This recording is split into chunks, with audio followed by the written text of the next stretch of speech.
ಇಂದೇ ಡೌನ್ಲೋಡ್ ಮಾಡಿ ಮತ್ತು ನಿಮ್ಮ ನೆಚ್ಚಿನ ಶೋಗಳನ್ನ ಆನಂದಿಸಿ.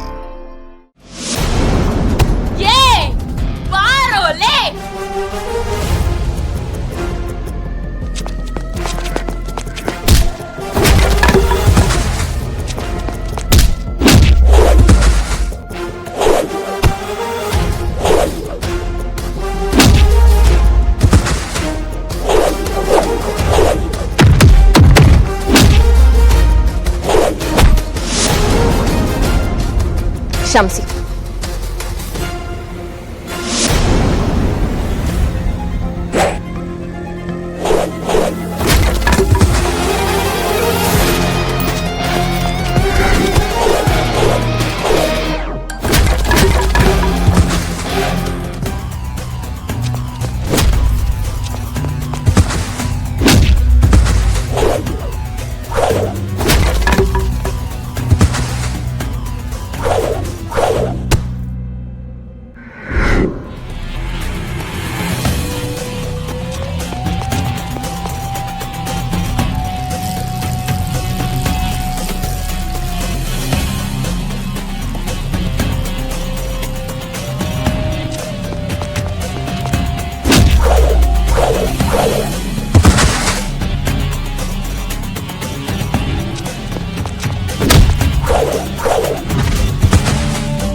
ಲೋ, ಮಳೆ ಬರಂಗಿದೆ, ಬಾ ಮನೆಗೆ ಹೋಗೋಣ.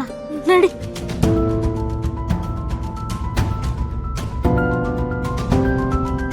ದೀಪ ಅವರೇ,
I love you so much.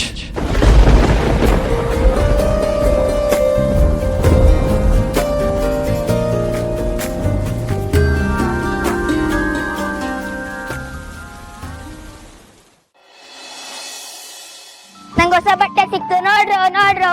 ಏ ಏ ಏ ಸಾರಿ ಅಕ್ಕ. ತಪ್ಪು ತಿಳ್ಕೊಬೇಡಿ ಅಮ್ಮ, ಅವನು ಸ್ಕೂಲ್ಗೆ ಹೋಗೋ ಖುಷಿಯಲ್ಲಿ ನಿಮ್ಮ ಮೇಲೆ ಡಿಕ್ಕಿ ಹೊಡೆದಿದ್ದ, ದಯವಿಟ್ಟು ಕ್ಷಮಿಸಿ. ಪರವಾಗಿಲ್ಲ ಅಣ್ಣ, ಇದ್ರಲ್ಲೇ ಗೊತ್ತಾಗತ್ತೆ ಅವನ್ಗೆ ಓದಿನ ಮೇಲೆ ಆಸಕ್ತಿ ಇದೆ ಅಂತ. ಓದಿನ ಮೇಲೆ ಅವನಿಗೆ ಆಸಕ್ತಿ ಇದೆಯೋ ಇಲ್ವೋ ಅಂತ ಗೊತ್ತಿಲ್ಲ, ಆದ್ರೆ ಅವ್ನು ಖುಷಿಯಾಗಿರೋದಕ್ಕೆ ಕಾರಣನೇ ಬೇರೆನೇ ಇದೆ. ಹೌದಾ? ಏನು? ಅವನು ಹಾಕೊಂಡಿರೋ ಯೂನಿಫಾರ್ಮ್ ಕಣಮ್ಮ. ಯೂನಿಫಾರ್ಮ?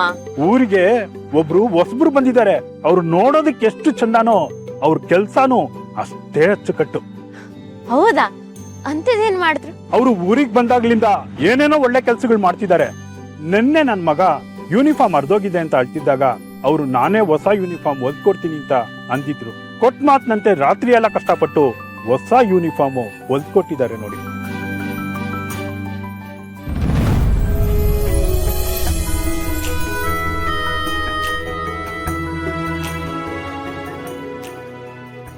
ಇದೇನಿದು? ದೀಪದ ಚಿತ್ರ. ಇದನ್ನ ಯೂನಿಫಾರ್ಮ್ ಮೇಲೆ ಯಾರು ಹೊಲ್ದಿದ್ದು? ಅವ್ರೆ ಕಣಮ್ಮ, ಈ ಶರ್ಟ್ ಹೊಲ್ದವ್ರೆ ಆ ಚಿಹ್ನೆನೂ ಹಾಕಿದ್ದು. ಕೇಳಿದ್ದಕ್ಕೆ ಅವ್ರಿಗೆ ಇಷ್ಟವಾದವ್ರ ಚಿಹ್ನೆ ಇದು ಅಂತ ಹೇಳಿದ್ರು. ಹೌದಾ? ಅವ್ರ ಹೆಸರೇನಾದ್ರೂ ಗೊತ್ತಾ? ಹೆಸರು ಚಿರಾಗ್ ಅಂತ.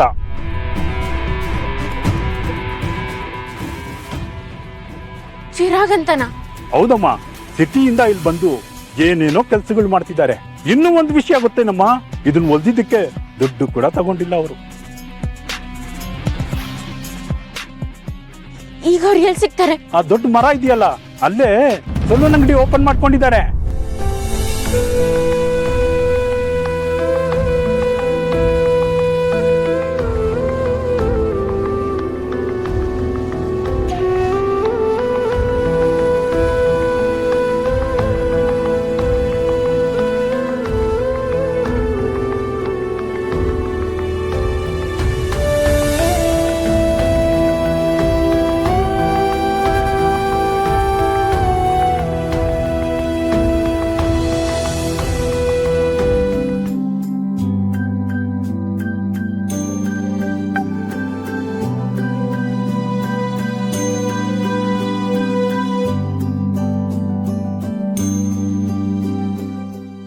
ಹಚ್ಬಿಟ್ಟು ನನ್ಗೋಸ್ಕರ ಬಂದಿದಾರ?